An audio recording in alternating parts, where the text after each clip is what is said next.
So this is a short integrity video for doing the data analysis for solution calorimetry. Now what you need from the solution calorimetry, what we want is a delta T out for all of the measurements that you made. Now you can do that with Excel.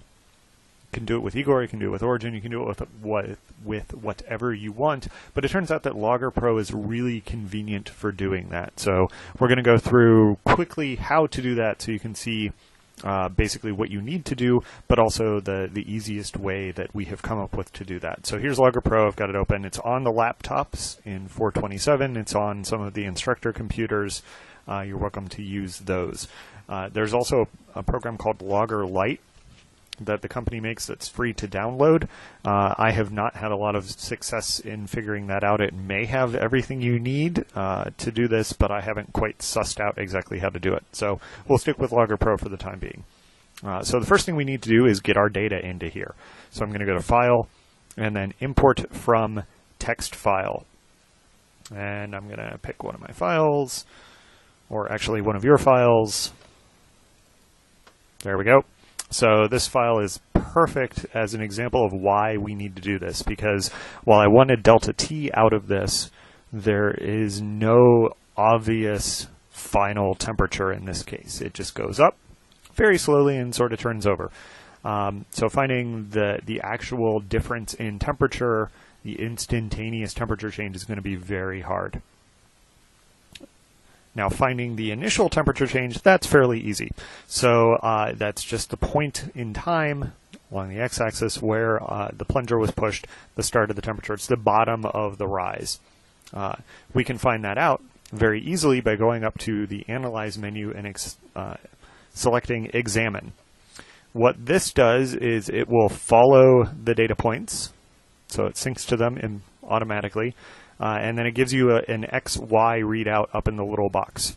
So as I move left or right, it changes the X and Y. So what's nice also is that you can arrow.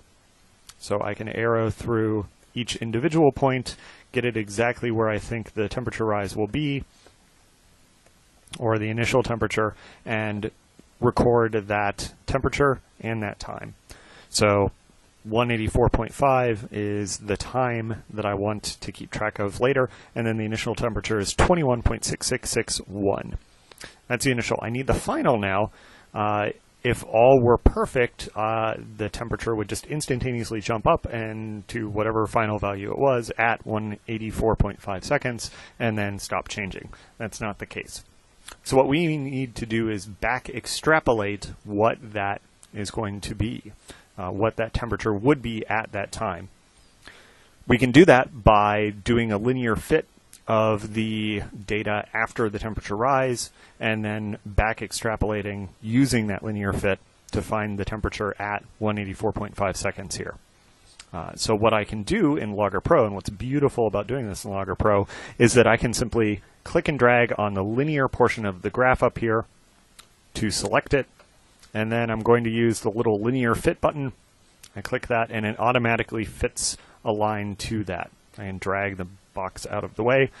Other nice thing, if I click on the black brackets, I can change the region of the fit and it instantaneously updates the fit as well. So I can tweak it a little bit afterwards. Fitting a subset of data in Excel is possible, but it's a pain. So there's my line, and I can do a couple of things. I could simply plug 184.5 seconds into the formula for that line and get the temperature out, but I don't even have to do that. Because if I go back up to Analyze and select Interpolate, now the cursor is following the interpolated line. So I can put that on 184.5, maybe, takes a little bit of practice, and read off the final temperature from that. And that's what I need. You can also arrow through if you have enough. It's not showing me a lot of sig figs, but it is changing as I arrow through. You can get the delta T out of that. We can probably find some options if I go into maybe graph options, or doesn't look like it. Edit preferences, I don't know. Somewhere in here is going to be, there we go, a default precision, bump that up to 6, maybe. Things that we can do just to give us more significant digits, yeah, that's a little bit better. To give us more sig figs on the temperature. If I had something like a dilution where I needed to fit the bottom to find out where delta t was, I could also do that. I can just click and drag again on the bottom, do another linear fit, and now I can use that t to work. So you can see it's actually giving me both temperatures here. So I can get the estimate in delta t just from fitting the pre-temperature data and the post-temperature data, and that just gives me a delta t. The other thing that you'll see in the manual is a 0.63R temperature. That is a correction factor that we're using because we know that delta H technically depends on temperature, so when we're using our known delta H, we might as well use the temperature-dependent one. So that 0.63R is the temperature at 63% of the rise. So you would find the total delta T, you would multiply that by 0.63, and then you would add that value to the initial temperature. So it would be, I don't know, close to 21.8 on this graph, but you should actually do the math.